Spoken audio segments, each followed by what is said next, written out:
Oh yeah, we live. We on. We live, man. Your mic is hot right now, boy. What's happening? Yo, Hot. Black Cobain is in the building. Make it hot. Make it hot. First of all, I gotta ask you this: be really 100% honest with me. How did you like the diner food downstairs? The diner food? The diner food was good, man. I just had me a Philly chicken cheesesteak joint, a little bit of chopped onions in there. The oh man, so they mix it. You know how you mix the ketchup? You know how you mix the ketchup with the mayonnaise? Yeah. Did that. Oh, they did that? Yeah.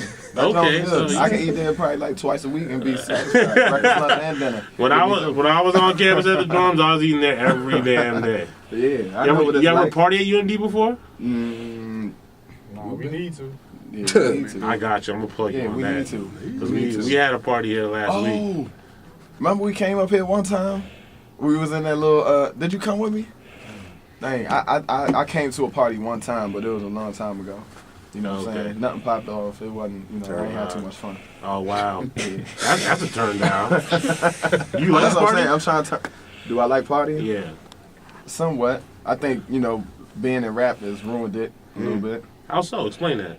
Because you gotta do it every night. You gotta go out every night. And when you be on tour, you gotta go to the after party every night. And there's always liquor. It's always girls. And there's always liquors and girls. Liquors, girls. How does it feel now to get in free and get paid to show up and things like that? That's when I like going to the club. That's when I have the most fun.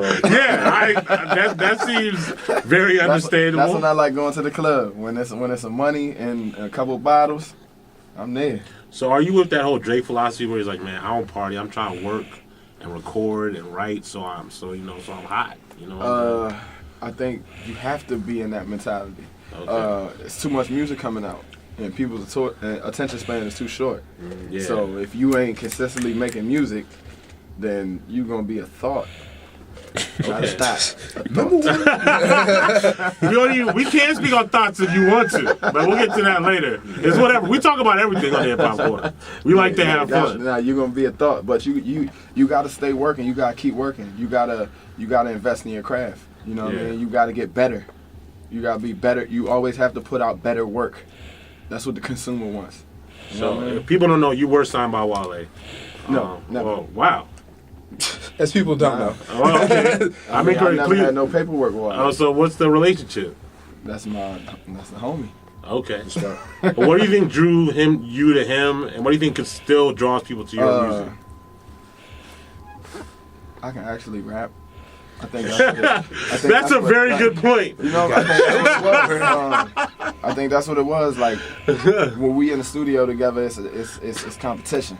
You know what I mean? So to have somebody in the studio, like when you recording and you writing, and you look over and you like, some shit. Hold on, let me change these lines. When you got that, it's like it's a respect thing. I can testify. Like, we get a lot of submissions. Yeah. So I understand. And 99% of them are garbage. I mean, I try not to look at myself as, I'm not gonna say local, but I try not to look at myself as local. Like I feel like I'm in competition with the Drakes and the J. Coles. Like in my mind, I'm in competition with them. Yeah. You know what I'm saying? I want to be better than them.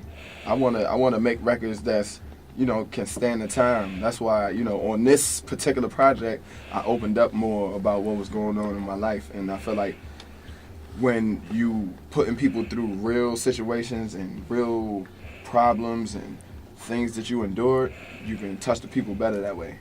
And I just got to applaud you because I love that attitude. Because a lot of people send me stuff and I'm like, do you realize this is real life? Yeah. Like, you realize when this music goes out, you're competing with Drake and T.I. and Lil Wayne. Niggas got them in their iPod. So if you're not as hot as them, they're not going to play you. That's what you got to be pushing for. That's what I respect you for having that attitude, man. I got that attitude. It's no escaping. Yeah, so tell me about this project. You were speaking on the project briefly. How did the whole concept come about? I was the initial thought of the project was a conversation with a girl. Okay. And it popped in my head. I was feeding her a lot of bullshit. And my man. And, keeping it 100. Keeping it real 100. And she just kept on reminding me. She'd be like, you just be talking. I'll be like, I don't be talking nothing. Like, you ain't gonna tell me I'll be talking. Yeah, you do. Because yesterday you just told me this, and then today you saying this. You contradict yourself. So after like a month of hearing that, I was like, you know what? I do, and it's all right. That's what we're here for. We're here. This thing is built for you to contradict yourself. You're not gonna grow up in this society and this business and not contradict yourself. There's too many things going on. You either growing or you're changing. You're seeing new stuff, and you're gonna stray away from what you used to do, or you're gonna experience something that you haven't experienced before. Okay. You know what I mean? So I wanted to set a platform to where I could talk about this and talk about that, and I could feel this way one day and feel a different way the next day. You know what I'm saying? So I made that platform, and I was like, well, this is gonna be perfect, okay. and it's gonna be called a perfect contradiction. Now, don't you think some people are like, oh, he being fake, he being two-faced, he being... Nah. Okay. Nah, they can't call me Harvey Dent. I'm letting you I'm letting you know. I'm letting you know that, you know what I'm saying, it's a part of life, and that, you know, you do this too, and they do that, and everybody, it's okay. You know what I'm saying? Face it. That's real. That's real. Actually really it's in your face. That's realer than saying I'm 100% real. I mean, it's like, all right, I remember at one point in time when I was recording and going through my process, I didn't smoke at all. I didn't smoke.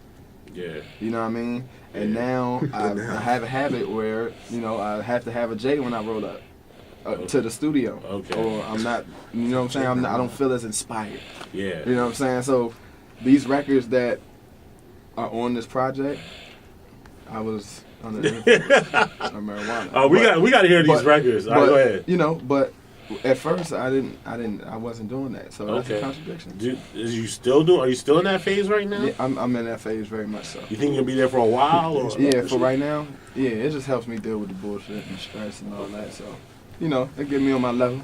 Okay, let me hear another track. Perfect Contradiction. Where we gonna go to? I'll leave that up to you. I want to go to coasting, man. Take me to that coasting. Take me to LA. I recorded this joint in LA. Take me to LA right now. Yeah, let's go to LAX real quick, y'all. Stay tuned, y'all. We got more Black Cobain. This is the Hip Hop Corner.